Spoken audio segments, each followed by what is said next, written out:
Fala galera, tudo beleza com vocês? Então, a hernia de disco é uma doença que tem atingido cada vez mais a população jovem, conhecida por gerar muitas dores e levar até problemas de incontinência. E essa condição dolorosa, para quem não sabe, foi a que levou o cantor Wesley Safadão a suspender seus shows durante o mês de junho para realizar uma cirurgia. Mas será mesmo que é necessário fazer uma cirurgia para tratar uma hernia de disco? Se você não sabe o que é uma hernia de disco, ou ao menos diferenciá-la da dor lombar, fique nesse vídeo que eu irei te mostrar o que fazer quando for diagnosticado e o que ela pode te gerar se você não cuidar. Mas antes desse vídeo, produção, roda a vinheta aí.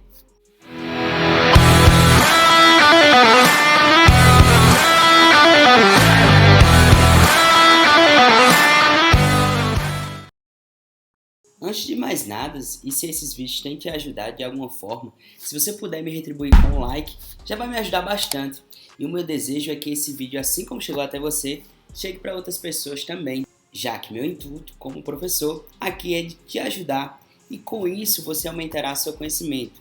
Já te convido para se inscrever no meu canal para não perder nenhum vídeo e deixa seu comentário aqui embaixo ou se você tem alguma dúvida para estreitarmos esse relacionamento, beleza? Agora, chega de conversa e vamos embora para o vídeo. Bom, a dor lombar ou lombalgia é considerada uma condição que provoca grande impacto na funcionalidade e na qualidade de vida das pessoas que apresentam essa sintomatologia. É considerada aguda a dor que persiste por menos de 12 semanas e crônica mais de 12 semanas. E as causas, professor? Bom, como a gente está vendo na tela, pode ser específico quando existe um diagnóstico que justifique o surgimento da dor, e a inespecífica é o oposto, sendo representada por cerca de 90 a 95% dos casos, segundo os estudos. Bom, falando especificamente da hérnia, vamos entender a anatomia de um disco intervertebral, que é por onde tudo começa. Bom, a palavra hérnia significa projeção, ou saída por meio de uma fissura, orifício de uma estrutura contida. O disco intervertebral é uma estrutura de fibrocartilagem, tá? Que contém um líquido gelatinoso que a gente está vendo aqui no seu centro, que chamamos de núcleo pulposo. Temos vários discos e eles ficam entre um vértebro e outro da coluna vertebral. E esse anel fibroso que a gente está vendo aqui, ó, circunda todo o núcleo pulposo. E quando fissura ou está desgastado, permite com que o líquido gelatinoso que está aqui, mantido no centro, realize uma expansão, ou como também é conhecido como abaloamento da sua estrutura, e também pode extravasar. Quando esse fenômeno acontece, ocorre algumas proporções, chamamos de protusão discal, que a gente vai ver no slide posterior. Se a lesão no anel fibroso que mantém o núcleo pulposo for grande, o núcleo contido poderá sair para o meio externo, como a gente está vendo aqui. Quando isso acontece, o disco poderá diminuir o volume, achatando-se. Por isso chamamos de hérnia de disco. E dependendo do local da saída desse gel, o paciente poderá sentir dor ou não. Bom, aqui temos graus, vários graus que podem acontecer em um disco intervertebral. A primeira que a gente está vendo aqui é o abolamento, que não chega, como a gente está vendo, tocar nas raízes nervosas. A segunda é a protusão. Quando isso acontece, o disco alarga, mas contém um líquido ainda gelatinoso no seu centro. A base fica mais larga que o diâmetro de origem. As paredes do disco poderão tocar as regiões e áreas de grande sensibilidade nervosa, como a gente está vendo aqui, gerando algumas dores e incapacidades.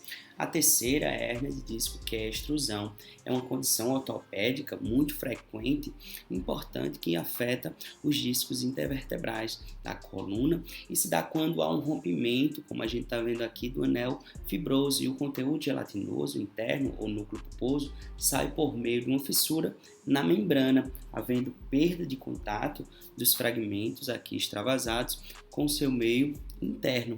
E a quarta condição, que é a hérnia sequestrada, que a gente está vendo aqui, é aquela que se rompe a parede do disco e o líquido gelatinoso migra para dentro aqui, ó, do canal medular, para baixo ou para cima. Além da pressão da raiz nervosa, provoca a inflamação com pressão contínua, e é o tipo de hérnia que provoca a chamada dor química, pois esse núcleo pulposo aqui, quando fora do seu ambiente natural, tem propriedades químicas ácidas e provoca dores insuportáveis. O paciente se apresenta com postura antálgica. E o que é isso, professor?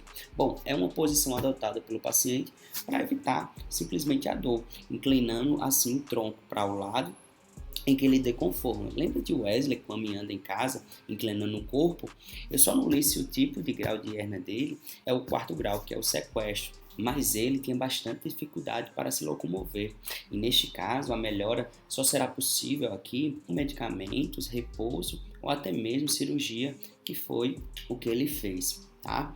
Então, existem várias formas de se adquirir uma hérnia de disco, como fatores hereditários, traumas diretos ou de repetição, fumo, idade avançada, também é um motivo de lesões degenerativas, tá? O sedentarismo, propriamente dito, é um fator determinante para a dor nas costas, inclinar e girar o tronco frequentemente, movimento esse que nossos discos não foram assim projetados, né? Posição de ficar em pé ou sentado por muito tempo, principalmente no trabalho, que acontece com muita gente, ação de levantar, empurrar e puxar objetos, movimentos repetitivos em casas ou no trabalho, dentre outros que eu poderia citar para você. E se o que eu citei parece familiar para você, tenha cuidado, pois você pode facilmente adquirir em alguma época da sua vida a hérnia de disco, tá bom? Então, existem fases de evolução. Quando o nível de comprometimento da coluna não é tão crônico, opções de tratamento, como o tratamento conservador, como técnicas de fisioterapia e também exercício físico, são ótimos, obviamente, para tratar e reidratar o disco. Mas fica aí e daqui a pouco te digo o que fazer para prevenir uma hérnia de disco, que apesar de constituir a minoria, há alguns casos mais graves, como o de Wesley, por exemplo, em que nenhum procedimento não invasivo surte efeito, e nesses casos, obviamente, a cirurgia pode ser necessária para corrigir o problema. Bom, os exames são feitos através de ressonância magnética, como a gente está vendo aqui nas imagens, tá bom? Estamos vendo aqui na tela e ajudam a determinar o tamanho e localizar na coluna a região afetada. E os testes clínicos também são bem utilizados para diagnosticar a hérnia de disco. Diferentemente da dor muscular, que é caracterizada por uma fisgada ou pontada, quando a hérnia é na coluna cervical, as dores ou alterações de sensibilidade se irradiam aqui para as regiões superiores dos ombros, tá bom? Para os braços, as mãos e os dedos também. Se a hérnia de disco é na lombar, as dores irradiam para as pernas e indo para os pés também. E o paciente pode também sentir formigamento, dormência, ardência e dores na parte interna da coxa. As pessoas relatam que é uma dor chata e que não existe posição que melhore. Alguns relatam até que pioram quando vão dormir.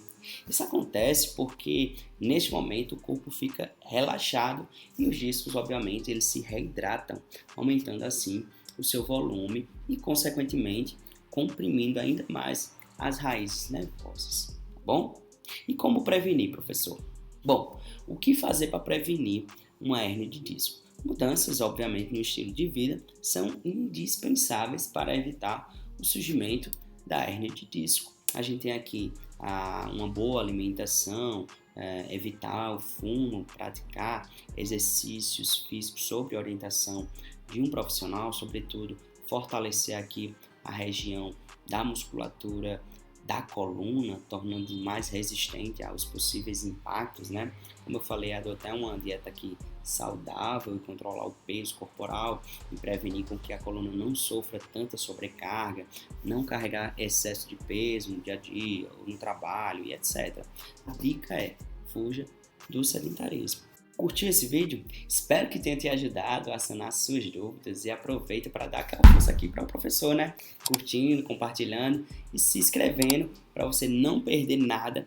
E agradeço demais a sua presença por aqui. Deixa aqui embaixo o seu comentário se ficou alguma dúvida, ou até mesmo como feedback para mim, para eu poder melhorar, ou até mesmo de agradecimento que você ficou até o final, tá bom? Eu irei responder todos os comentários. Um abraço, nos veremos no próximo vídeo e tamo junto!